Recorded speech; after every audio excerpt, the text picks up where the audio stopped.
Hello students. आज हम एक नई टॉपिक शुरू करने जा रहे हैं जिसका नाम है परसेंटेज यानी प्रतिशतता। तो ये टॉपिक अगर कोई भी आपका कम्पिटिटिव एग्ज़ाम है, बिना परसेंटेज के वो अधूरा है। कोई भी एग्ज़ाम हो उसमें प्रतिशतता से ज़रूर कोई ना कोई सवाल आता है, वो भी 4-6 सवाल से कम नहीं आते हैं। तो ये बहुत ही महत्वपूर्ण चैप्टर है। इसमें पहले मैं शुरू करूँगा, इतने बेसिक से शुरू करूँगा कि आपकी पकड़ हर एक सवाल पर अच्छी तरह से हो जाए। इसके लिए आपको सबसे पहले बहुत बेसिक चीज़ें पढ़नी होंगी जो आपके कैलकुलेशन में बहुत हेल्प करेंगी। तो आइए आज हम थोड़ा शुरू करते हैं परसेंटेज। तो परसेंटेज में क्या है? परसेंटेज अगर हमने यहाँ पर लिख दिया परसेंटेज 100%, 100% का मतलब क्या होता है? कोई किसी भी वैल्यू का आकलन जो है हम 100 में करते हैं, 100 में। यानी कि 100% को अगर हम फ्रैक्शन में लिखना चाहें तो 100/100, इसका मतलब 100 में 100, और इसका मतलब टोटल कंप्लीट का मतलब एक फ्रैक्शन में 1 हो जाएगा। ओके, तो इस तरह से हम आगे आने वाले सवालों में उनके कैलकुलेशन के लिए, जो कैलकुलेशन होगा उसमें हेल्पफुल होने के लिए तो कुछ चीज़ें हमें थोड़ी सी याद करनी पड़ेंगी। अगर आप उसे बार बार देखेंगे तो वो चीज़ें आसानी से याद हो जाएंगी। तो हम देखेंगे कि परसेंटेज को कैसे हम फ्रैक्शन में चेंज कर रहे हैं। कुछ फ्रैक्शंस हैं जिनकी बार बार प्रैक्टिस करने पे जो सवालों में बार बार आते हैं, पूछे जाते हैं। अगर आप उनको अच्छी तरीके से देख लिए हैं तो आपका कैलकुलेशन बहुत ही आसान हो जाएगा और परसेंटेज के सवाल भी आसानी से सॉल्व हो जाएंगे। तो आइए देखते हैं। जैसे हम 1/2 लिखते हैं, इसका मतलब 50%। ओके, 1/3 लिखते हैं तो 33, 1/3%। 1/4 25%। 1/5 20%। 1/6 16, 2/3%। 1/7 14, 2/7%। ये सब चीज़ें केवल आपको इस प्रैक्टिस होनी चाहिए। बस आप बार बार देखेंगे, सवालों को सॉल्व करेंगे तो ये ऑटोमेटिक आपको याद हो जाएगा। 1/8 12.5%। 1/9 11, 1/9%। और 1/10 10%। 1/11 9, 1/11%। 1/12 8, 1/3%। 1/13 7, 9/13%। 1/14 7, 1/7%। 1/15 6, 2/3%। 1/16 6, 1/4%। 1/17 5, 15/17%। 1/18 5, 5/9%। 1/19 5, 5/19%। 1/20 5%। तो इतना, कम से कम आपको इतनी चीज़ें तो याद होनी चाहिए। और इसमें भी कम से कम आपको 1 2 3 5 6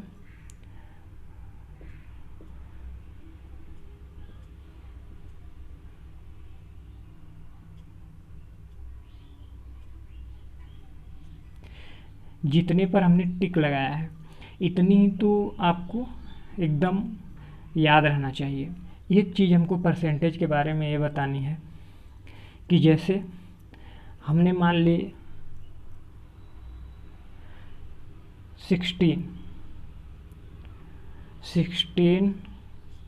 2/3%, अगर हमने इसको लिखा 1/6,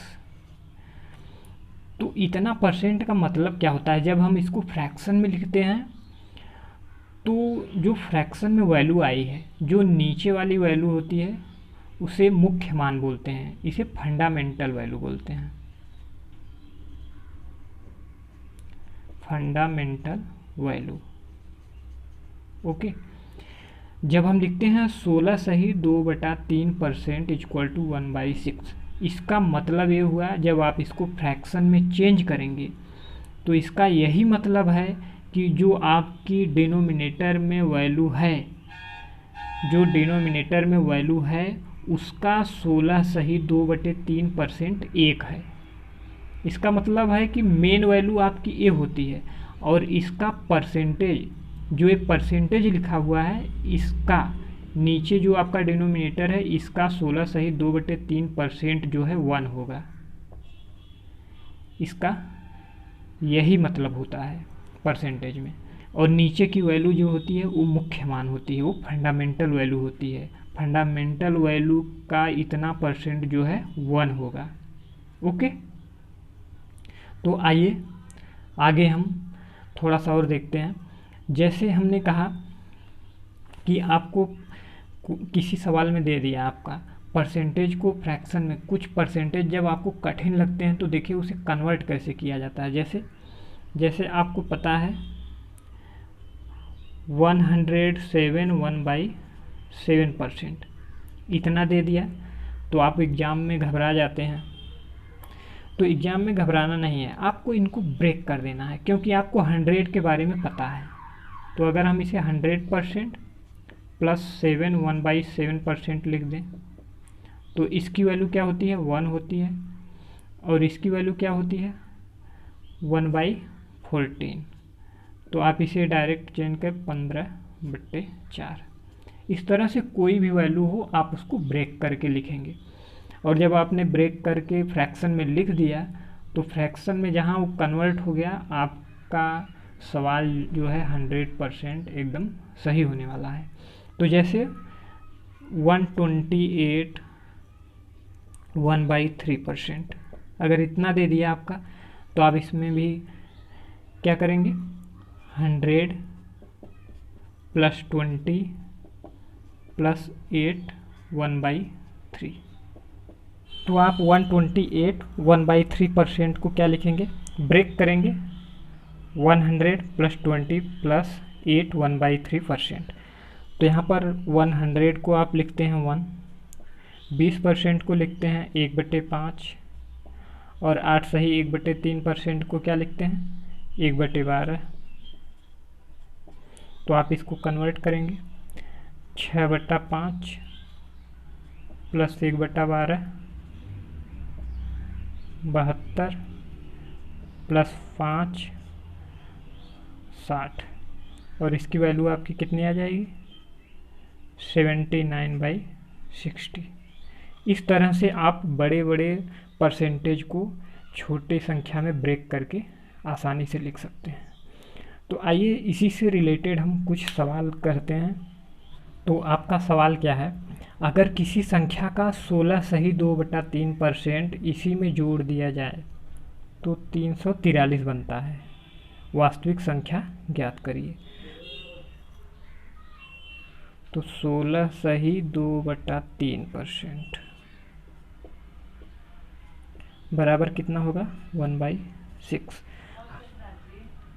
हमने बताया कि परसेंटेज को जब हम फ्रैक्शन में बदलते हैं तो उसकी फंडामेंटल वैल्यू क्या होती है? डिनोमिनेटर। इसका मतलब ये आपकी संख्या है, क्या है? Fundamental value. और उसका 16 सही 2/3% कितना है? 1 है। ओके, तो कह रहा है कि इतना परसेंट इसी में जोड़ दिया जाए तो 343 बनता है। इसका मतलब वो संख्या 6 है, उसका इतना परसेंट 1 है, इसी को हमने इसी में जोड़ दिया तो कितना बना? 343। तो 7 इक्वल टू 343, तो आपका 1 इक्वल टू कितना होगा 49। और वास्तविक संख्या आपको बताना है, वास्तविक संख्या क्या है 6 है, तो 6 बराबर कितना हो जाएगा 49। इसका मतलब 6 इंटू 49 हो जाएगा आपका 492। ये आपका आंसर होगा। तो आपका अगला सवाल क्या है, अगर किसी संख्या का 6 सही 2/3% इसी से घटा दिया जाए तो 5684 बनता है, वास्तविक संख्या ज्ञात करिए। तो आपको पता है 6 2/3%, इसको अगर हम फ्रैक्शन में चेंज करेंगे तो ये 1/15 है। ओके, तो हमने बताया नीचे की वैल्यू हमेशा फंडामेंटल वैल्यूज होती है, ये आपकी फंडामेंटल वैल्यू है वास्तविक संख्या। तो ऊपर कह रहा है उसका इतना परसेंट, इसका मतलब 15 का इतना परसेंट 1 होगा। ऊपर जो भी वैल्यूज़ होगी वो नीचे वाली वैल्यू की परसेंटेज होगी। 15 का इतना परसेंट जो है 1 होगा। ओके, तो कह रहा है इसी से घटा दिया जाए, इसका मतलब आपका 15 वास्तविक है, वास्तविक संख्या, और इसमें से इतना परसेंट घटा दिया जाए। 15 का 6 सही 2/3% कितना है 1 है, तो -1 इक्वल टू 14, और उसी का मान आपको दिया है 5684। तो आपका 14 चौका 56, 14 छक्का 84, इतना आपका ये वैल्यू आ गई 1 की। तो वास्तविक संख्या बताना है, तो वास्तविक हमने बताया नीचे वाली वैल्यू होती है यानी 15। 15 का कितना होगा 15 6 90, 15 चौका 60, ये आपकी वास्तविक संख्या आ जाएगी।